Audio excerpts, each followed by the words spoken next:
अस्सलाम वालेकुम, मैं इब्राहिम तो सडे पे YouTube channel vlog with Bhima. तो सारे चैनल को सब्सक्राइब करो तो करने वीडियो स्टार्ट वीवर थान पता सी कि मेरे चैनल ते वीडियो को आनी पे ते रीजन है कि पढ़ाई बहुत थी गई है ते थोड़ा दिन बीमारी थी गया थान पता है कुछ सर्दी आनी पे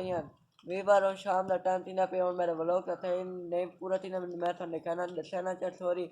कि मेरा व्लॉग नहीं आना पे ते कल तो इंशाल्लाह आसी ते निकी दे वीडियो में बनाना पे वीवर तो संडे दे पास माशाल्लाह टाइम थी गया थे केड़ में बारिश ही ला दिखली तो साढ़े दे प्यासो माता रोटी खाने आते थे अल्लाह व्लॉग डाल करे दे अल्लाह हाफिज। वीवर बारिश बहुत है ला दी पे तो साढ़े दे प्यासो माहौल बारिश दा